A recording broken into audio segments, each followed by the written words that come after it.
نحمده ونصلي على رسوله الكريم اما بعد فقد قال الله تبارك وتعالى كما ورد في سورة المائدة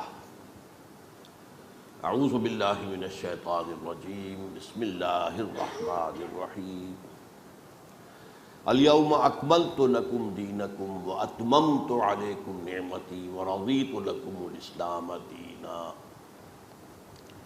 وقال عز وجل كما ورد 3 مرات في القرآن في سورة التوبة وسورة الفتح وسورة الصف هو الذي أرسل رسوله بالهدى ودين الحق ليظهره على الدين كله صدق الله العظيم.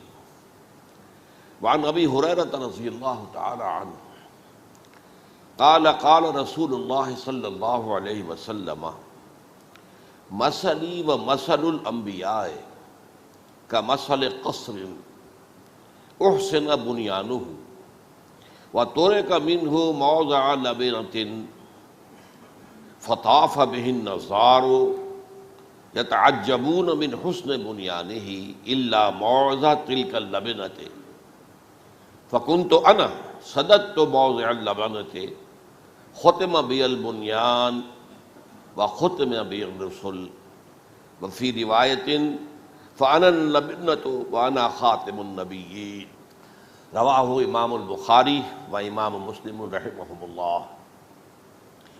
رب اشرح لی صدری ویسر لی امری واحلل عقدۃ من لسانی یفقہوا قولی.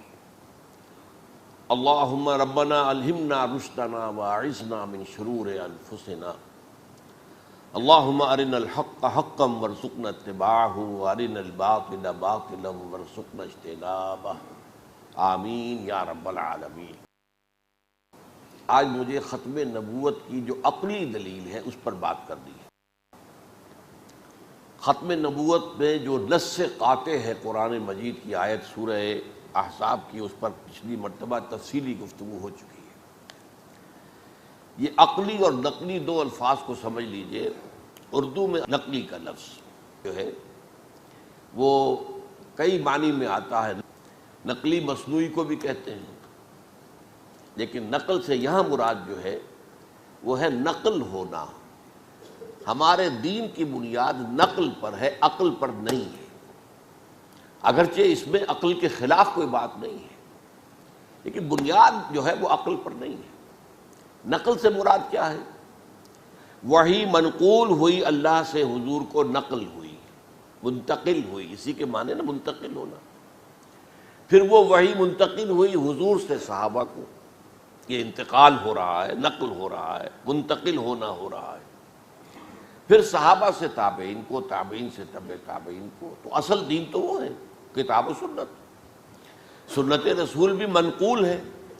صحابہ نے حضور سے جو سنا، جو کرتے دیکھا، جو آپ کے فرامین ہیں وہ نقل کیے، وہ تابعین تک پہنچے، تابعین سے تبع تابعین تک پہنچے. محدثین کرام نے بڑی محنت کر کے انہیں جمع کیا. تو یہ ہے نقل. تو قرآن اور حدیث سے دلیل لائی جائے گی تو وہ نقل کہلائے گی، نقلی دلیل. اس کے مقابلے میں عقلی دلیل، عقل میں کیا دلیل ہے اس کے لیے.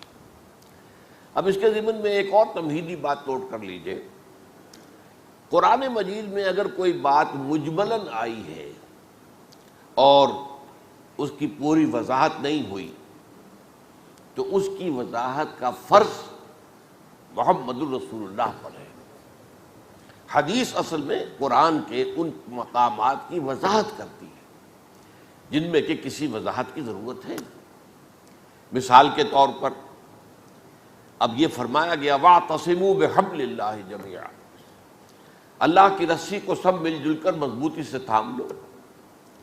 لیکن حبل اللہ سے مراد کیا ہے یہ قرآن میں کہیں نہیں.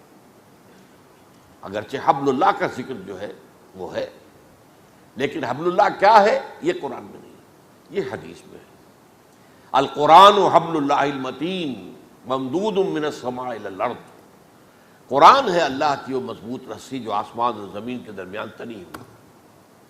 ایک اور حدیث بھی بہت پیاری ہے، میں نے آپ کو سنائی تھی کہ حضور ایک مرتبہ اپنے حجرے سے برآمد ہوئے. آپ نے دیکھا کہ مسجد کے ایک گوشے میں صحابہ کرام جو ہیں بعض بیٹھے ہوئے قرآن کا مذاکرہ کر رہے ہیں، آپس میں پڑھ رہے ہیں اور ایک دوسرے سے سمجھ اور سمجھا رہے ہیں. آپ کے چہرے پر بشاشت کے اور خوشی کے آثار ظاہر ہوئے، آپ چل کر آئے۔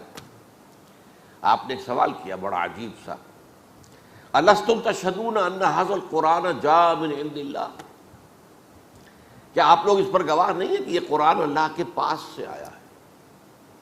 اب کیا جواب؟ بلا یا رسول اللہ، حضور ہم سب گواہ ہیں اس پر، ہم گواہی دیتے ہیں۔ پھر آپ نے فرمایا فاستبشروا فإن هذا القرآن طرفه بأيديكم وطرفه بيد اللہ، یہ قرآن وہ چیز ہے جس کا ایک سرا تمہارے ہاتھ میں ہے، ایک سرا اللہ کے ہاتھ میں۔ اب یہ وضاحت کس نے کی؟ ورنہ 100 معنی کیے جا سکتے تھے، اور مفسرین نے جہاں اپنا دماغ لڑایا ہے 100 معنی درج کر دیے، یہ بھی معنی ہے، یہ بھی معنی ہے، کلمہ طیبہ بھی حبل اللہ ہے، اسلام بھی حبل اللہ ہے، لیکن یہ کہ اس کا تعین کرنا ظاہر بات ہے کہ وہ محمد رسول اللہ کی ذمہ داری ہے۔ انزلنا الی الذکر لتبین للناس ما نزل الیہم، اے محمد ہم نے آپ پر یہ ذکر نازل کیا ہے تاکہ آپ لوگوں کے لیے واضح کریں اس چیز کو کہ جو ہم نے نازل کیا۔ کتاب کے ساتھ معلم، بحث کتاب سے آپ بحث نہیں کر سکتے، معلم آپ کو پڑھاتا ہے، اس کی وضاحت کرتا ہے۔ تو اصل میں کتاب اور اس کتاب کا معلم وہ محمد رسول اللہ صلی اللہ علیہ وسلم، انما بعثت معلما، مجھے تو معلم بنا کر بھیجا گیا ہے۔ اسی طرح کئی الفاظ ایسے ہوتے ہیں کہ جن کے ایک سے زائد معنی ہوتے ہیں، ان کے معنی کا تعین کر دینا، اگر قرآن میں ایسا لفظ کوئی آیا ہے تو وہ بھی حضور کا کام ہے، نبی کا کام ہے، نبی کا فرض ہے کہ یہاں پہ اس سے مراد کیا ہے۔ اب اس کی جو ہے ایک مثال بہت ہے، اور وہ یہی لفظ ختم ہے، خاتم النبیین، خاتم النبیین۔ اب اس کے معنی کیا ہے؟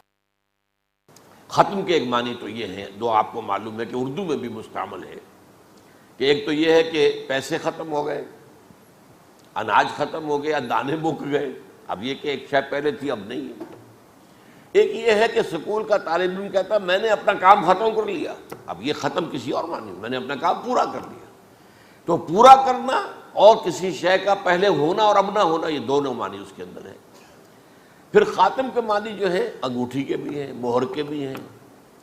ایک خط لکھ کر جو ہے سرکاری کو بڑا اہم خط ہے، اس کے اوپر مہر لگا دی جاتی ہے تاکہ یہ جس کے لیے بھیجا جا رہا ہے وہی اس مہر کو کھولے اور پڑھے، کوئی اور بیچ میں پڑھ نہ سکے۔